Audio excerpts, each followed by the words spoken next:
आज मैं आपके लिए लेकर आई हूँ हलवाई जैसे क्रिस्पी और खस्ता समोसे की रेसिपी। तो ठेले वाले स्टाइल में क्रिस्पी समोसा हम लोग घर पर ही बना लेते हैं। तो चलिए देख लेते हैं खस्ता समोसे कैसे बनाते हैं।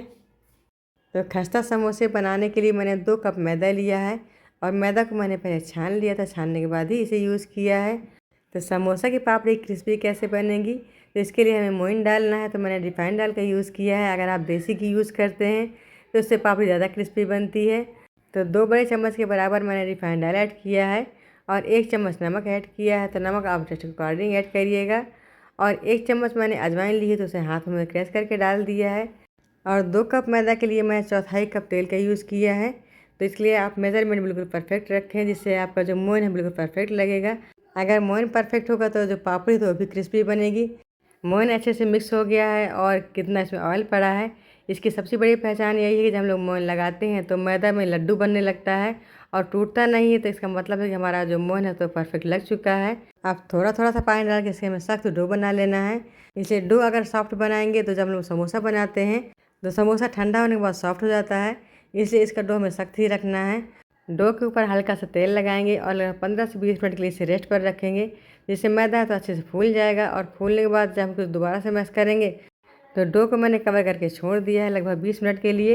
इसी बीच समोसा के लिए स्टफिंग बना लेते हैं। तो मैंने कुछ आलू उबाल के रखे हैं, मैंने मैश कर लिया है। तो सारे आलू को मैं अच्छे से मैश कर लेना है। और अगर आलू में कुछ गुठलियाँ रह जाती हैं तो इससे कोई प्रॉब्लम नहीं होती है, क्योंकि जो समोसा की स्टफिंग होती है उसमें थोड़ी सी आलू में गुठलियाँ अच्छी लगती हैं। तो अब कुछ मसाले लेंगे। तो 1 चम्मच सौंफ लिया है, 1 चम्मच जीरा लिया है और 1 चम्मच थोड़ा ज़्यादा मैंने खड़ा धनिया लिया है और आधी चम्मच से कम मैंने हींग ली है। अब मैंने एक कढ़ाई ली है, कढ़ाई में 1 चम्मच के बराबर सरसों का तेल डालेंगे। तो सरसों के तेल की जगह आप रिफाइंड ऑयल का यूज़ कर सकते हैं। तो तेल अच्छे से गर्म हो चुका है और सारे मसाले मैंने इसी तेल में डाल दिए हैं। तो मसालों को सुनहरा होने तक भून लेंगे। और जब मसाले चटक जाएंगे तो यहाँ पर मैंने लगभग 2 इंच के बराबर अदरक का टुकड़ा काट के रख लिया है और 4 हरी मिर्च करके रख ली है। तो मसाले के भूनने के बाद उन्हें भी डाल देना है। तो अदरक को मैंने काट के डाला है, आप चाहें तो अदरक को ग्रेट कर सकते हैं। तो दोनों चीज़ों को डालने के बाद इन्हें भी अच्छे से भून लेना है। और मसालों को चटपटा और चटकारेदार बनाने के लिए मैंने खड़ा धनिया का यूज़ किया है। तो आप चाहें तो खड़े धनिया को दरदरा कर ले, उसके बाद डाल दें। तो मसाले अच्छे से कुक हो चुके हैं और मसाले कुक होने के बाद मैंने फ्रोज़न मटर डाल दिया है। तो आधा कप मैंने फ्रोज़न मटर का यूज़ किया है। तो ये ऑप्शन है, आप इसे स्किप भी कर सकते हैं। बट मटर डालने से क्या होता है कि जो स्टफिंग बहुत ज़्यादा टेस्टी बनती है। तो मैंने फ्रोज़न मटर का यूज़ किया है, इसलिए मटर को ज़्यादा कुक करने की ज़रूरत नहीं है। तो मटर को 1 मिनट के लिए हाई फ्लेम में सौटे कर लिया है। इसके बाद जो मैंने उबाल के आलू रखे थे तो उन्हें मैश करके डाल दिया है। तो आलू को सभी चीज़ों में अच्छे से मिक्स कर लेना है। और जब आलू अच्छे से मिक्स हो जाएंगे इसमें हम कुछ और मसाले ऐड करेंगे। तो आधा चम्मच लाल मिर्च पाउडर, आधा चम्मच हल्दी पाउडर और 1 चम्मच अमचूर पाउडर और 1 चम्मच चाट मसाला ऐड करेंगे। 1 चम्मच मैंने गरम मसाला ऐड किया है।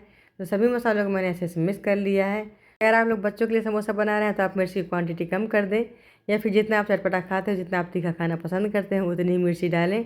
तो मसाले अच्छे से मिक्स हो चुके हैं और कुक भी हो गए हैं। तो सबसे लास्ट में मैंने 1 चम्मच नमक डाला है।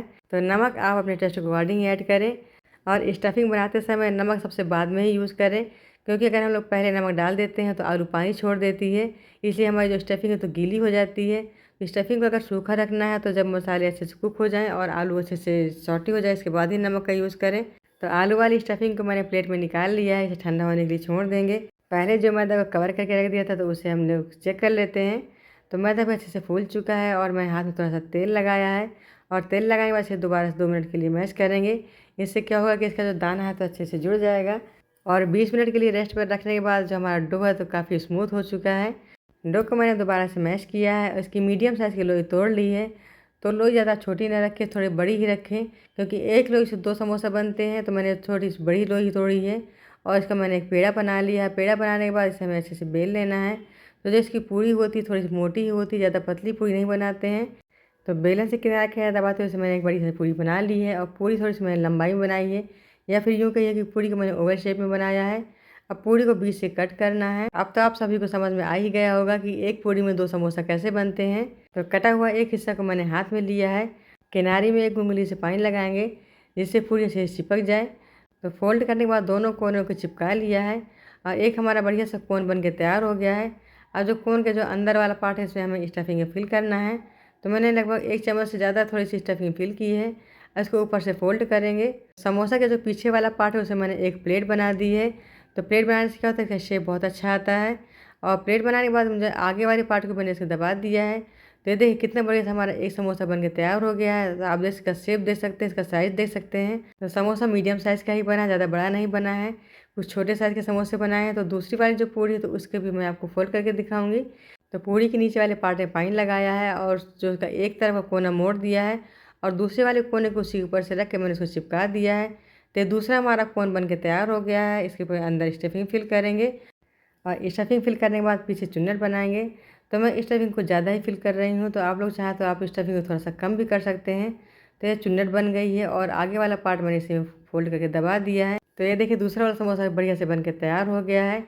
अब इसी तरीके से मैंने बाकी के सारे समोसे बना के तैयार कर लिए हैं। तो आप सभी समोसा का शेप और साइज़ दे सकते हैं कि जैसा ठेले वाला समोसा होता है ठीक उसी तरह का मैंने बनाया है। तो पूरे समोसे हमारे परफेक्ट बन के तैयार हो गए हैं। अब समोसा फ्राई करने के लिए मैंने रिफाइंड ऑयल गर्म कर लिया है। समोसा जब फ्राई करते हैं तो तेल हमें ना ही ज़्यादा गर्म करना है और ना ही ठंडा रखना है। तो तेल का टेम्परेचर बिल्कुल मीडियम होना चाहिए। तो आग को मैंने पहले चेक कर लिया था, जब तेल हल्का गर्म था तभी मैंने समोसे डाल दिए हैं। और गैस का फ्लेम मीडियम ही रखेंगे। मीडियम फ्लेम में सारे समोसे को फ्राई करना है। तो मीडियम फ्लेम में समोसे फ्राई करने से क्या होता है कि हमारी जो इसकी पापड़ी बनेगी तो बहुत ज़्यादा क्रिस्पी बनेगी। और अगर हम लोग गैस का फ्लेम हाई कर देते हैं तो पापड़ी ऊपर जल जाती है और क्रिस्पी भी नहीं होती है। तो फर्स्ट बैच के समोसे फ्राई हो चुके हैं, इसे मैंने निकाल लिया है। तो फ्रेंड्स अगर आपको समोसे की रेसिपी अच्छी लगे प्लीज़ आप इसे ट्राई ज़रूर करें और कमेंट के बॉक्स में एक प्यारा सा कमेंट दे दें। तो आप समोसा का दूसरा बैच भी फ्राई कर लेते हैं। तो दूसरा बैच भी बढ़िया से फ्राई हो चुका है। अब दूसरे बैच को भी निकाल लेना है। तो समोसा का 2 बैच फ्राई हो चुका है और बढ़िया से क्रिस्पी और चटपटा समोसा बन के तैयार हो गया है। तो एक समोसा मैं आपको क्रैश करके दिखाऊंगी कि कितना क्रिस्पी समोसा बना है। तो हलवाई जैसा बिल्कुल परफेक्ट समोसा बन के तैयार हो गया है। तो फ्रेंड्स इसे आप ज़रूर ट्राई करें और फैमिली के साथ एंजॉय करें। और वीडियो अच्छा लगे तो वीडियो को लाइक करें, शेयर करें और चैनल को सब्सक्राइब करें। तो इन स्वादिष्ट समोसे को मैंने लाल चटनी और रायते के साथ सर्व किया है। तो समोसा खाने के लिए रेडी है। तो समोसा को मैं ठेले वाले स्टाइल में ही सर्व कर रही हूँ।